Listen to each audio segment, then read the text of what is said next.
Hello बच्चों। आज बात करने वाले हैं एक बहुत ही प्यारे से कंसेप्ट के बारे में। हाइब्रिडाइजेशन एक कंसेप्ट आप लोगों ने सभी ने सुना होगा कि मिक्सिंग ऑफ ऑर्बिटल होती है। ठीक है, कौन से ऑर्बिटल मिक्स कर पाते हैं और उस मिक्स करने के बाद में कुछ नए टाइप के ऑर्बिटल्स का फॉर्मेशन होता है। वो नए टाइप के ऑर्बिटल क्या कहलाते हैं? हाइब्रिड ऑर्बिटल कहलाते हैं। लेकिन हाइब्रिड ऑर्बिटल को चैलेंज करते हुए कुछ मॉलिक्यूल होते हैं। ठीक है, हाइब्रिडाइजेशन के कंसेप्ट को चैलेंज करते हुए कुछ मॉलिक्यूल केमिस्ट्री में देखने को मिलते हैं। उनके बारे में आज के इस लेक्चर में हम लोग डिस्कशन करने वाले हैं। ठीक है, देखिए कुछ सवाल है, उनको करने से अपन इस लेक्चर को शुरू करते हैं और धीरे धीरे समझने की कोशिश करते हैं कि ड्रैको मॉलिक्यूल होता क्या है। What is the hybridization of these particular molecule?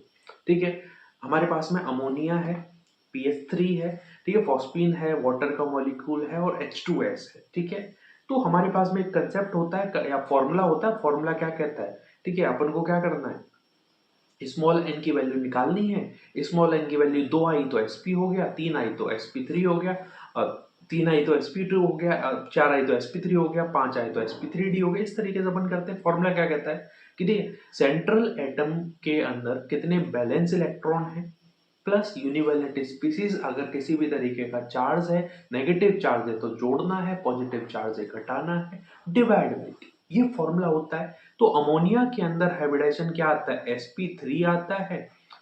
और इसमें जब अपन फॉर्मूला लगाएंगे तो 5 प्लस 3 डिवाइड बाई 2, इसका मतलब रिजल्टेंट 4 वैल्यू आएगी और हाइब्रिडाइजेशन हो जाएगा sp।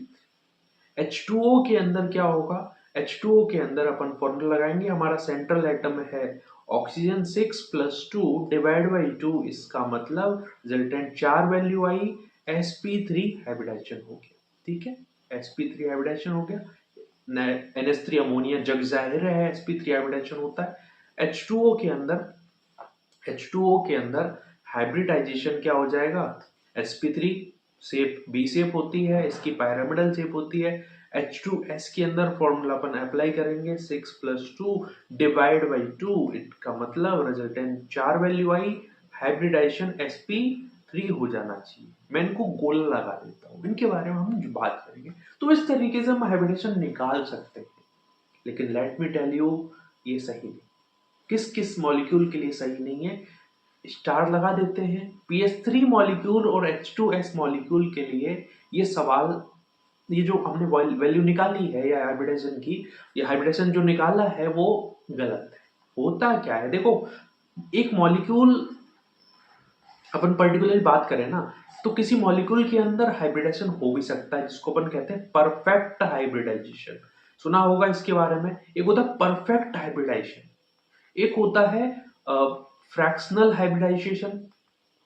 फ्रैक्शनल हाइब्रिडाइजेशन मतलब टाइप्स ऑफ हाइब्रिडाइजेशन की जब बात करते हैं तो तीन टाइप के हाइब्रिडाइजेशन होते हैं, परफेक्ट, ठीक है, फ्रैक्शनल, और एक होता है नो हाइब्रिडाइजेशन। सर ऐसा भी हो सकता है क्या कि किसी मॉलिक्यूल के अंदर हाइब्रिडाइजेशन ना ही हो सकता है।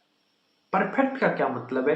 कुछ ऐसे एग्जाम्पल होते हैं जहां पे लोन पेयर एब्सेंट होते हैं, केवल और केवल बॉन्ड पेयर होते हैं। इस टाइप के केस में क्या होता है? ओनली बॉन्ड पेयर प्रेजेंट होते हैं। जैसे CH4 मॉलिक्यूल इसका एक जीता जागता एग्जाम्पल है, मिथेन गैस। ठीक है, PCl5 इसका एक जीता जागता एग्जाम्पल है, BF3। ये सब एग्जाम्पल परफेक्ट हाइब्रिडेशन रखते हैं। जैसे CH4 के अंदर sp3 हाइब्रिडेशन होता है, PCl3 नहीं, PCl5 लिखना है यहाँ पे। PCl3 नहीं, PCl3 is not a perfect hybridisation. PCl5 की अपन बात करें तो इसमें sp3d हाइब्रिडेशन होता है। कोई भी यहाँ पे बॉन्ड पेयर नहीं, कोई भी यहाँ पे लॉन पेयर नहीं होता है। तो लॉन पेयर नहीं होना चाहिए परफेक्ट के अंदर। लॉन पेयर होगा तो डिस्टॉर्टेड स्ट्रक्चर बनेगी, परफेक्ट हाइब्रिडेशन नहीं होगा। फ्रैक्शनल में क्या होता है, बॉन्ड पेयर भी होते हैं प्लस लॉन पेयर होते हैं। ठीक है, ये केस होता है। जैसे अमोनिया इसका एक एग्जाम्पल है, ठीक है, इसका वाटर एक काफी अच्छा एग्जाम्पल है। ये सब किस में आते हैं? फ्रैक्शनल हाइब्रिडाइजेशन में आते हैं। लेकिन कुछ ऐसे मॉलिक्यूल होते हैं जहां पे मॉलिक्यूल के अंदर कोई मिक्सिंग ऑफ हाइब्रिड और मिक्सिंग ऑफ ऑर्बिटल होती नहीं है, मतलब हाइब्रिड ऑर्बिटल बनते ही नहीं है। मैं इसको ऐसा पुट कर सकता हूं क्या कि उसमें s और p ऑर्बिटल की कोई भी मिक्सिंग नहीं होती। अब सवाल ये है कि हमको पता कैसे लगेगा सर कि यहाँ पे मिक्सिंग ऑफ ऑर्बिटल होगी, किस मॉलिक्यूल में मिक्सिंग ऑफ ऑर्बिटल होगी, किस मॉलिक्यूल में मिक्सिंग ऑफ ऑर्बिटल नहीं होगी, कैसा पता लगेगा? तो इसके लिए भाई केमिस्ट्री है, केमिस्ट्री में कुछ केमिस्ट्री कोई हवा में तो चलती नहीं है, कुछ कंसेप्ट होते हैं, कुछ कंडीशंस होती हैं, तभी कोई कंसेप्ट चलता है, कभी कोई कंसेप्ट अप्लाई होता है, तो इसके लिए भी कुछ कंडीशन है। हम किस मॉलिक्यूल को ड्रैगो कह सकते हैं, किस मॉलिक्यूल को ड्रैगो नहीं कह सकते हैं। तो कंडीशन क्या है? Basically condition for no mixing, no sp mixing, या फिर हम कह सकते हैं कि कंडीशन फॉर ड्रैगो मॉलिक्यूल। किसी मॉलिक्यूल को अपन ड्रैगो कब कब कह सकते हैं, या फिर ड्रैगो मॉलिक्यूल मतलब जिसमें कोई भी हाइब्रिडेशन नहीं है, ऐसा मॉलिक्यूल कब कब बन सकता है? सबसे पहली कंडीशन है कि वहां पे सेंट्रल एटम की जो साइज है वो लार्ज होनी चाहिए सराउंडिंग एटम के कंपैरिजन में। यानी वो या तो एलिमेंट थर्ड पीरियड का हो सकता है, फोर्थ पीरियड का हो सकता है, फिफ्थ पीरियड, यानी सेकंड से तो ऊपर ही होना चाहिए। थर्ड का हो सकता है, फोर्थ का हो सकता है, ठीक है, फिफ्थ का हो सकता है, ठीक है, मतलब कहीं ना कहीं उसका, और उसमें किसी भी तरीके का चार्ज कॉन्ट्रैक्शन नहीं होना चाहिए। रिमेन लार्ज मतलब चार्ज कॉन्ट्रैक्शन नहीं होना चाहिए। मतलब क्या होता है चार्ज कॉन्ट्रैक्शन में? क्या होता है, हम किसी भी सेंट्रल एटम, मान लो ए कोई सेंट्रल एटम है, इसके साथ में हम क्या करें, कोई मोर इलेक्ट्रोनेगेटिव एलिमेंट, जैसे याद करो कुछ एग्जांपल्स थे, पी जैसे NF5 एग्जिस्ट नहीं करता लेकिन PF5 एग्जिस्ट कर जाता है। क्यों? क्योंकि फास्फोरस अपना चार्ज कॉन्ट्रैक्शन शो कर सकता है, अपनी ऑक्सीजन स्टेट +3 से +5 शो कर सकता है। याद करो, ऐसा होता है, ठीक है। नाइट्रोजन ऐसा नहीं कर पाता, अपना ऑक्टेट मतलब अपना जो बेसिकली उसमें क्या करता है, 3 से 5 ऑक्सीजन स्टेट शो नहीं कर पाता है, ठीक है, वहां पे बेसिकली चार्ज कॉन्ट्रैक्शन शो नहीं होता है, ठीक है।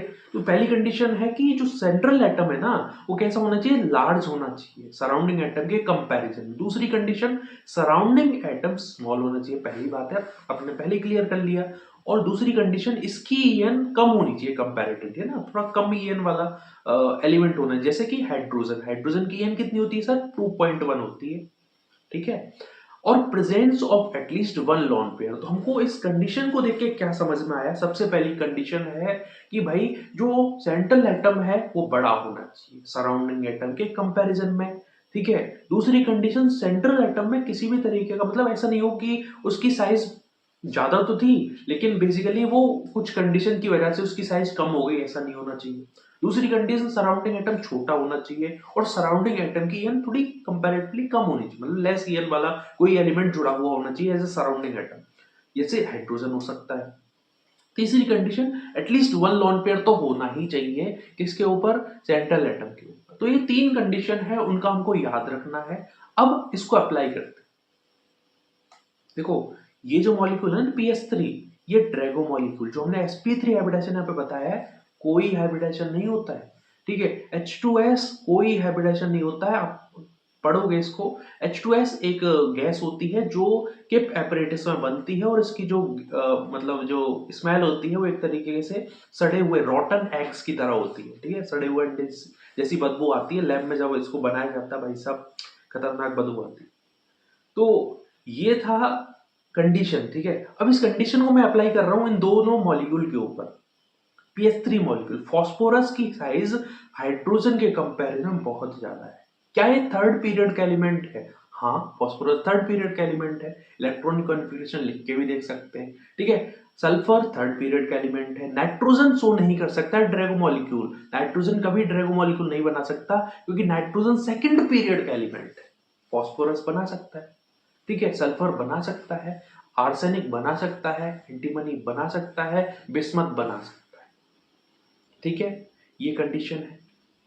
अगली जो अपन कंडीशंस की, मतलब ये मॉलिक्यूल यहाँ पे क्या बोलना है, कोई भी किसी भी तरीके का हाइब्रिडेशन नहीं होता है, ठीक। H2S में कोई भी हाइब्रिडेशन नहीं होता, नो हाइब्रिडेशन बोलना है अपन को। अब एक अक्सर सवाल भी पूछा जाता है, NH3 PH3 ASH3, जल्दीबाजी में अपन गलत कर जाते हैं कि PS3 का हाइब्रिडेशन sp3 निकाल देते हैं अपन, आगे से गलती नहीं करनी है। तो यहाँ पे होगा क्या, NH3 क्या करेगा, sp3 हाइब्रिडेशन निकालेगा, लेकिन PH3 ASH3 SbH3 में किसी भी तरीके का कोई भी हाइब्रिडेशन नहीं होता है, मतलब यहाँ पे जो मैं अगर स्ट्रक्चर या मैं बेसिकली आपको दिखाना चाहूँ कि यहाँ पे कोई भी ऑर्बिटल की मिक्सिंग नहीं होगी। मिक्सिंग नहीं हुई इसका मतलब जो फॉस्फोरस है ना और जो हाइड्रोजन के बीच में बॉन्ड बन रहा है, तो यहाँ पे एक लॉन पेयर है कुछ इस प्रकार से। मैं पायरामिडल शेप नहीं बना रहा हूँ, ठीक है, सिंपल मैंने एक दिखाने की कोशिश करी कि कुछ इस प्रकार का केस है। तो यहाँ पे जो मिक्सिंग जो अपन पास में लॉन पेयर है या फिर हमारे पास में बॉन्ड पेयर है, यहाँ पे मिक्सिंग नहीं हो रही है, बॉन्ड फॉर्मेशन हुआ है लेकिन हाइब्रिडाइजेशन नहीं हो रहा है, नो हाइब्रिडाइजेशन है। तो यहाँ पे जो फास्फोरस के अंदर प्योर पी ऑर्बिटल है, केवल प्योर पी ऑर्बिटल है, एस और पी की मिक्सिंग नहीं होती। बेसिकली हाइब्रिडाइजेशन का ये मतलब है, ठीक है। तो ये यहाँ पे कंडीशन होगी। बॉन्ड जनरली पूछा जाता है कि बॉन्ड एंगल कितना होगा पीएच3 के अंदर, ठीक है, एसएच3 के अंदर या फिर एसबीएच3 के अंदर, तो अबाउट 90 डिग्री एंगल रहता है, क्योंकि आपको पता है मिक्सिंग तो हुई नहीं है, तो जो पी ऑर्बिटल के बीच में जो बॉन्ड एंगल रहेगा ऑलमोस्ट उतना ही रहेगा, और पी ऑर्बिटल के बीच में बॉन्ड एंगल कितना होगा, अबाउट 90 डिग्री। तो अबाउट ही है कहीं ना कहीं, 93 है, इसमें 92 है, इसमें 91 है, ठीक है। तो ये कहानी होती है। अब एक सवाल हमारे दिमाग में और आ सकता है कि सर हमको कैसे पता लगेगा या फिर कौन कौन से ऐसे मॉलिक्यूल है। कंडीशन भी देख ली, कुछ एग्जांपल भी देख लिए, लेकिन एक बार सर हमको बता ही दो कि कितने मॉलिक्यूल हैं जहां पे ड्रैगो मॉलिक्यूल बनते हैं। सबसे पहली कंडीशन तो यार, नाइट्रोजन नहीं कर सकता है, ड्रैगो मॉलिक्यूल नहीं बना सकता, ऑक्सीजन नहीं बना सकता है, फ्लोरीन भी नहीं बना सकता। फॉस्फोरस पीएच3, ठीक है, फॉस्फीन, आर्सीन, एसबीएच3, ये ड्रैगो मॉलिक्यूल बनाते हैं। ये दोनों H2SB, H2SE, H2PE, तो ये कहीं ना कहीं ड्रैगो मॉलिक्यूल बना लेते हैं, ड्रैगो मॉलिक्यूल बनते हैं, ये सब ड्रैगो मॉलिक्यूल है। ड्रैगो मॉलिक्यूल का क्या मतलब है एक्चुअल में, कि इस तरीके के मॉलिक्यूल के अंदर कोई भी किसी भी तरीके की मिक्सिंग नहीं होती, मतलब नो हाइब्रिडाइजेशन होता है, मिक्सिंग ऑफ ऑर्बिटल नहीं होती है एस और बी की, ठीक है। इसका मतलब इसमें जो बॉन्ड एंगल है वो लगभग 90 डिग्री रहेगा, ठीक है। सर ClH3, BrH3, IH3 भी ड्रैगो मॉलिक्यूल बनाते हैं क्या? नहीं, ड्रैगो मॉलिक्यूल नहीं बनाते हैं। ये नॉर्मल जो हाइब्रिडेशन होगा जो आप निकाल सकते हो, यहाँ पे कैसे निकालोगे, फॉर्मूला लगाओगे 7+3 / 2, इसका मतलब रिजल्टेंट 5 वैल्यू आई, 5 के अकॉर्डिंग इसको ब्रेक डाउन कर सकते हैं अपन। 3 बॉन्ड पेयर हो गए, 2 लॉन पेयर हो गए। तो इस तरीके से शेप हम बता सकते हैं, टी शेप होती है इसकी, आप लोगों ने डिस्कस भी किया होगा। This is about the Drago molecule. Thank you very much.